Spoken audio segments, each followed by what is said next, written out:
룻기 3장. 시어머니 나오미가 룻에게 말했습니다. 얘야, 너에게 알맞은 가정을 찾아봐야겠다. 너도 행복하게 살아야지. 네가 함께 일하고 있는 일꾼들의 주인인 보아스는 우리의 가까운 친척이란다.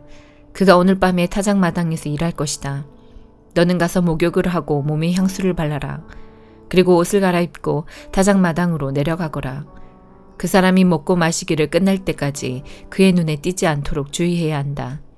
그가 잠자리에 들면 그가 누운 자리를 눈여겨보아 두었다가 그리로 가서 그의 발치 이불을 들고 들어가서 누워라. 그러면 그가 네가 할 일을 일러줄 것이다. 룻이 대답했습니다. 어머님이 말씀하신 대로 하겠습니다. 룻은 타작마당으로 내려가서 시어머니가 일러준 대로 했습니다. 먹고 마시기를 마친 보아스는 기분이 좋아서 곡식더미 곁에 누웠습니다. 그러자 룻이 조용히 그에게 다가가 이불을 들고 그의 발치에 누웠습니다. 한밤중에 돌아 눕던 보아스는 자기 발치에 어떤 여자가 누워있는 것을 보고 깜짝 놀랐습니다. 보아스가 누구시오? 하고 물었습니다. 룻이 대답했습니다. 저는 어른의 종 룻입니다. 어른의 이불로 제 몸을 덮어주십시오. 주인님은 저희 가족의 땅을 사서 돌려주실 분입니다. 보아스가 말했습니다. 여호와께서 당신에게 복 주시기를 바라오. 이번에 보여준 당신의 성실함은 당신이 지금까지 보여준 것보다 더 크오. 당신은 가난하든지 부유하든지 젊은 남자를 찾아갈 수도 있었는데 그러지 않았소. 이제는 걱정하지 마시오. 당신이 바라는 것을 다 해주겠소. 당신이 착한 여자라는 것은 우리 마을 사람들이 다 알고 있소. 또한 내가 당신 가족의 땅을 사서 돌려주어야 할 당신의 친척이라는 것도 사실이요. 하지만 당신은 나보다 더 가까운 친척이 있어. 오늘 밤은 여기서 지내시오. 아침이 되면 그 사람이 당신 가족의 땅을 사서 돌려줄 뜻이 있는지 알아보겠소. 만약 그가 책임을 진다면 그 사람 뜻에 따르겠소. 하지만 그가 당신 가족의 땅을 사서 돌려줄 뜻이 없다면 내가 그 일을 하겠소. 살아계신 여호와를 두고 맹세하오. 그러니 아침까지 여기에 누워 있으시오. 그리하여 룻은 새벽녘까지 그의 발치에 누워 있다가 아직 어두워서 서로의 얼굴을 알아보기 힘든 때에 일어났습니다. 보아스가 종들에게 말했습니다. 이 여자가 여기 타작마당에 와 있었다는 것을 아무에게도 알리지 마라. 그런 뒤에 보아스가 룻에게 말했습니다. 당신이 입고 있는 겉옷을 가져와서 펼치시오. 룻이 겉옷을 펼치자 보아스가 거기에 보리 6대를 담아서 룻에게 주었습니다. 룻은 성으로 들어갔습니다. 룻이 돌아오자 시어머니가 물었습니다. 얘야, 어떻게 되었느냐? 룻은 보아스가 한 일 모두를 시어머니에게 자세히 말했습니다. 어머니께 빈손으로 돌아가면 안 된다고 하면서 이렇게 보리 6대를 담아주었습니다. 나오미가 말했습니다. 얘야, 일이 어떻게 될지 기다려보자꾸나. 보아스는 가만히 있지 않을 거야. 그는 오늘 안으로 이 일을 결정할 거다. 룻기 4장. 보아스가 성문에 올라가 앉아 있었습니다. 드디어 그가 말한 가까운 친척이 지나갔습니다. 보아스가 그를 불렀습니다. 여보시오, 이리 좀 와서 앉아보시오. 그러자 그 사람이 와서 앉았습니다. 또 보아스는 성에 있는 장로 10명을 불러 그 자리에 함께 앉도록 하였습니다. 보아스가 가까운 친척에게 말했습니다. 우리의 형제 엘리멜렉이 살아있을 때에 그는 땅을 가지고 있었소. 이제 모압 지방에서 돌아온 나오미에게 그 소유의 권한이 있소. 그래서 당신에게 이 말을 해야겠소. 여기에 앉아있는 내 백성의 장로들 앞에서 내게 말해주시오. 그 땅을 사시오. 그 땅을 사들여 나오미에게 돌려줄 수 있는 첫 번째 사람은 당신이고 그 다음이 나요. 당신이 사지 않겠다면 내가 사서 돌려주겠소. 그러자 그 친척이 말했습니다. 내가 그 땅을 사서 돌려주겠소. 보아스가 말했습니다. 당신이 나오미의 땅을 사겠다면 죽은 사람의 아내인 모압 여자 룻을 아내로 맞아들여야 하오. 그렇게 해야 그 땅이 죽은 사람 집안의 땅으로 남게 돼요. 그러자 그 친척이 대답했습니다. 그렇다면 그 땅을 사서 돌려줄 수 없소. 그렇게 했다가는 내 재산만 손해볼까 염려돼요. 나는 그 땅을 사서 돌려주지 못하겠으니 당신이 그 일을 하도록 하시오. 옛날부터 이스라엘에서는 사람들이 물건을 바꾸거나 새로 살 때에 한 사람이 자기 신을 벗어서 다른 사람에게 주는 관습이 있었는데 그것으로 물건을 사고 파는 증거를 삼았습니다. 그 친척이 보아스에게 당신이 그 땅을 사시오 하면서 자기 신을 벗었습니다. 그러자 보아스가 장로들과 모든 마을 사람들에게 말했습니다. 여러분은 오늘 내가 나오미의 땅을 사는 일의 증인입니다. 나는 엘리멜렉과 기룡과 말론에게 속했던 모든 것을 사겠습니다. 그리고 말론의 아내였던 모압 여자 룻도 내 아내로 맞아들이겠습니다. 그렇게 되면 룻의 죽은 남편의 재산이 그의 집안에 그대로 남아있을 것입니다. 그리고 그의 이름이 그의 집안에서나 그의 땅에서 영원히 끊기지 않을 것입니다. 여러분은 오늘 이 일의 증인입니다. 그러자 성문 곁에 있던 사람들과 장로들이 말했습니다. 우리가 증인입니다. 여호와께서 당신의 집으로 들어가는 이 여자에게 많은 자녀를 낳게 하여 이스라엘 집안을 일으킨 라헬과 레아처럼 되게 해주시기를 빕니다. 또 당신이 에브랏 지방에서 권세를 떨치고 베들레헴에서 유명해지기를 바랍니다. 다말이 유다의 아들 베레스를 낳았듯이 여호와께서 룻을 통해 당신에게 많은 자손을 주시기를 바랍니다. 그리고 당신 집안이 베레스의 집안처럼 되기를 바랍니다. 그래서 보아스는 룻을 아내로 맞아들였습니다. 여호와께서 룻이 임신하게 해주셔서 룻은 아들을 낳았습니다. 여자들이 나오미에게 말했습니다. 여호와를 찬양합니다. 여호와께서 오늘 당신의 가문을 이어갈 아이를 주셨습니다.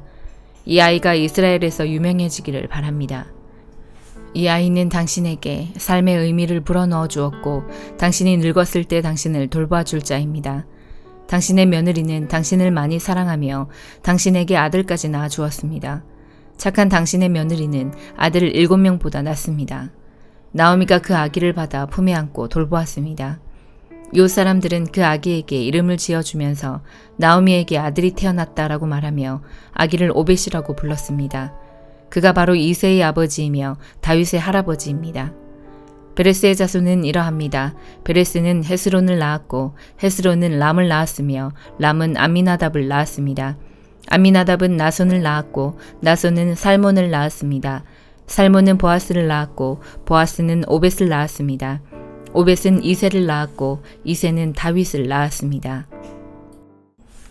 사도행전 28장. 우리는 육지에 무사히 오른 뒤에야 그 섬이 몰타섬이라는 것을 알았습니다. 비가 오고 매우 추웠습니다. 섬 사람들은 우리에게 분에 넘치는 친절을 베풀며 불을 피워놓고 우리를 맞아주었습니다. 바울이 장작을 한 무더기 모아다가 불에 넣었는데 뜨거운 불 때문에 독사가 튀어나와 바울의 손을 물었습니다. 섬 사람들은 독사가 바울의 손에 매달려 있는 것을 보고 이 사람은 틀림없이 살인자다. 바다에서는 살아나왔는지 모르지만 정의의 신이 그를 살려두지 않을 것이다 라며 서로 수군거렸습니다. 그러나 바울은 그 뱀을 불 속에 떨어버렸고 아무런 해도 입지 않았습니다. 사람들은 바울의 몸이 부어오르거나 그가 갑자기 땅바닥에 쓰러져 죽으리라고 예상했습니다. 그런데 아무리 기다려도 바울에게 아무런 일이 일어나지 않자 그들은 바울을 달리 생각하게 되었습니다. 그들은 바울을 신이라고 불렀습니다. 그 근처에 그 섬의 추장인 보블리오가 땅을 소유하고 있었습니다. 그 사람이 우리를 자기 집으로 초대해서 3일 동안 친절하게 대접해 주었습니다. 때마침 보블리오의 아버지가 열병과 이질에 걸려 자리에 누워 있었습니다.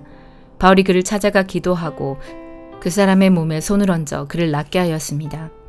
이 일이 있은 뒤에 그 섬에서 병을 앓고 있는 다른 사람들도 바울을 찾아와 고침을 받았습니다. 그 섬 사람들은 우리를 잘 대접해 주었습니다. 우리가 떠나려고 할 때 그들은 필요한 물건들을 배에 실어 주었습니다. 석 달이 지난 후 우리는 그 섬에서 겨울을 보낸 알렉산드리아 배를 타고 뱃길에 올랐습니다. 그 배의 앞에는 쌍둥이 신 표시가 있었습니다. 우리는 수라구사에 배를 대고 3일 동안을 지냈습니다. 그곳을 떠나서는 레기온에 도착했습니다. 그 이튿날 남풍이 불어와서 그곳을 쉽게 벗어날 수 있었습니다. 이틀 만에 우리는 보디올에 닿았습니다. 거기서 우리는 신자들을 만나 그들의 초청을 받고 일주일 동안 그들과 함께 지냈습니다. 그런 뒤에 마침내 우리는 로마에 도착했습니다. 로마에 있는 형제들은 우리가 온다는 소식을 듣고 아비오 광장과 새 여관까지 우리를 마중하러 왔습니다. 바울은 그들을 보자 용기를 얻었으며 하나님께 감사했습니다. 우리가 로마에 도착했을 때 바울은 그를 지키는 군인 한 사람과 함께 혼자 지내도 된다는 허락을 받았습니다. 3일 뒤에 바울은 그곳의 유대인 지도자들을 불러 모았습니다. 그들이 모이자 바울은 이렇게 말했습니다. 동포 여러분, 나는 우리 백성이나 우리 조상들의 관습을 거스르는 일을 한 적이 없습니다. 그런데도 나는 예루살렘에서 붙잡혀 로마 사람들의 손에 넘겨졌습니다. 로마 사람들이 나를 신문했으나 내게는 사형을 당할 만한 죄가 없다는 것을 알고 나를 풀어주려 했습니다. 그런데 그곳의 유대인들이 반대해서 나는 로마에 와서 황제에게 상소할 수밖에 없었습니다. 그렇다고 해서 내 백성을 고발하려는 것은 아닙니다. 이런 이유로 여러분을 뵙고 말씀드리고자 오시라고 했던 것입니다. 내가 이렇게 사슬에 매인 것은 이스라엘의 소망 때문입니다. 유대인들이 바울에게 대답했습니다. 우리는 아직 유대로부터 당신에 관한 어떤 편지도 받은 적이 없습니다. 또 유대로부터 온 우리 형제들 중에서 당신에 관한 나쁜 소문을 전하거나 당신을 나쁘게 말한 사람도 없습니다. 우리는 다만 당신 생각을 듣고 싶습니다. 우리가 알기로는 어디를 가도 당신 종파에 대해서 반대하는 사람이 많다고 합니다. 바울과 유대인들은 만날 날짜를 정했습니다. 그날이 되었을 때 더 많은 유대인들이 바울이 지내고 있는 곳으로 모였습니다. 바울은 아침부터 저녁까지 그들에게 하나님의 나라를 설명하고 선포했습니다. 또 모세와 예언자들의 글을 예로 들어서 그들이 예수에 관한 것을 믿게 하려 애썼습니다. 바울의 말을 믿는 사람들도 있었지만 믿지 않는 사람들도 있었습니다. 그들이 이처럼 의견이 갈린 채 헤어질 때에 바울이 한마디 말을 남겼습니다. 성령께서 예언자 이사야를 통해 여러분의 조상에게 말씀하신 것은 진리입니다. 이 백성에게 가서 말하여라. 너희가 듣기는 들어도 깨닫지 못하고 보기는 보아도 알지 못할 것이다. 이 백성의 마음이 무디어졌고 귀로는 듣지 못하며 눈은 감겼다. 이는 그들이 눈으로 보고 귀로 듣고 마음으로 깨닫고 내게 돌아와 고침을 받지 못하게 하려는 것이다. 그러므로 여러분은 하나님의 이 구원이 이방인들에게도 전파되었다는 것을 알아야 합니다. 그들은 들을 것입니다. 바울은 자기 셋집에서 꼬박 2년을 지내면서 자기를 찾아오는 사람들을 다 맞이하였습니다. 그는 담대하게 그리고 아무런 방해도 받지 않고 하나님의 나라를 전하고 주 예수 그리스도에 관해 가르쳤습니다. 예레미야 39장. 시드기야가 유다 왕으로 있은 지 9년째 되는 해 10번째 달에 바빌로니아 왕 느부갓네살이 모든 군대를 이끌고 예루살렘으로 쳐들어와서 성을 에워싸고 공격했습니다. 시드기야가 왕으로 있은 지 11년째 되는 해 넷째 달 9일에 마침내 성벽이 뚫렸습니다. 바빌로니아 왕의 신하들이 모두 예루살렘 성 안으로 들어와서 중앙문에 앉았습니다. 그곳에는 네르갈 사레셀과 삼갈 르보와 지휘관인 살스김과 참모장인 네르갈 사레셀과 나머지 바빌로니아 왕의 모든 신하들이 모여 앉았습니다. 유다 왕 시드기야와 그의 모든 군인들은 그들을 보고 달아났습니다. 시드기야와 그의 군인들은 밤에 예루살렘 성을 빠져나와 왕의 정원길을 지나서 두 성벽 사이의 문을 통해 아라바로 나갔습니다. 그러나 바빌로니아 군대가 그들을 뒤쫓아와서 여리고 평야에서 시드기야 왕을 붙잡아 하맛 땅 림나에 있는 바빌로니아 왕 느부갓네살에게 끌고 갔습니다. 바빌로니아 왕은 시드기야를 신문했습니다. 림나에서 바빌로니아 왕은 시드기야가 보는 앞에서 그의 아들들을 죽였습니다. 그리고 유다의 귀족들도 다 죽였습니다. 그런 다음에 시드기야의 눈을 빼고 그를 쇠사슬로 묶어 바빌론으로 끌고 갔습니다. 바빌로니아 군대가 왕궁에 불을 지르고 예루살렘 백성들의 집에도 불을 질렀습니다. 그리고 예루살렘 성벽을 헐어버렸습니다. 경호대 대장인 느부사라다는 예루살렘에 남아있는 백성과 바빌로니아 왕에게 항복한 백성과 나머지 백성을 바빌론으로 사로잡아 갔습니다. 그러나 경호대장 느부사라다는 아무것도 없는 가난한 백성들을 유다 땅에 남겨두고 그들에게 포도밭과 땅을 주었습니다. 바빌로니아 왕 느부갓네살이 경호대장 느부사라단을 시켜 예레미야에 관해 명령했습니다. 예레미야를 데려다가 그를 잘 돌봐주어라. 그를 절대로 해치지 말고 무엇이든 그가 원하는 대로 해주어라. 그리하여 경호대장 느부사라단과 높은 관리 느부사스반과 귀족 네르갈사레셀을 비롯하여 바빌로니아 왕의 모든 신하들이 사람을 보내어 경호대 뜰에 있던 예레미야를 데려다가 사반의 손자이며 아이감의 아들인 그다랴에게 맡겨서 집으로 돌려보내게 했습니다.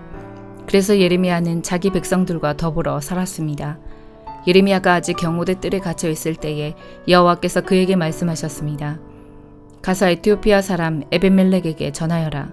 만군의 여호와 이스라엘의 하나님께서 이렇게 말씀하셨다. 보아라, 이제 곧 내가 예루살렘에 관해 한 말을 그대로 이루겠다. 내 말은 평화가 아니라 재앙으로 나타날 것이다. 그날에 그 모든 일이 이루어지는 것을 네 눈으로 직접 보게 될 것이다. 나 여호와가 말한다. 그날에 내가 너 에벤멜렉을 구해주겠다. 너는 네가 두려워하는 사람들의 손에 넘겨지지 않을 것이다. 내가 너를 꼭 구해주겠다.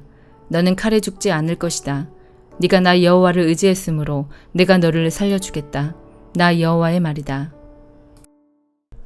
시편 11편. 내가 여호와께 피신합니다. 그런데 어찌하여 너희들은 나에게 이런 소리를 하는가? 새처럼 산으로 도망쳐라. 보라, 악한 자들이 사냥꾼처럼 활을 당기고 화살을 쏘려고 한다. 어두운 곳에서 정직한 사람들을 향해 활을 쏘고 있다.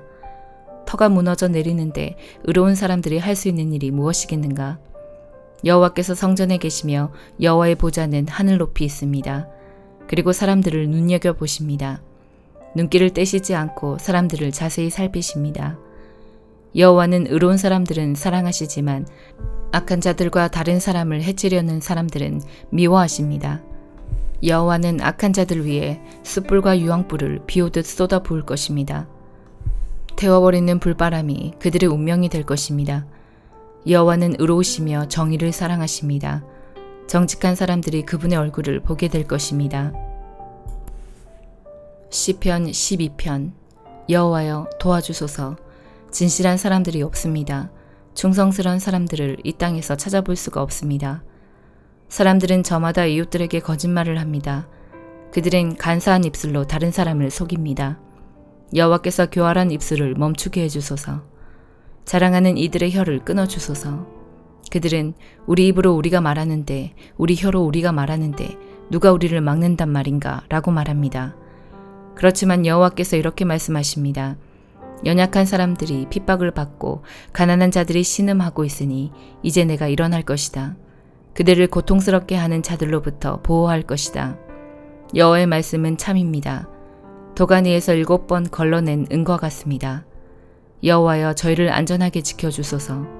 그런 악한 자들로부터 끝까지 보살펴 주소서. 이 땅 어디에서나 더러운 일들이 판을 치고 악한 자들이 거침없이 활개치고 다닙니다. 아멘.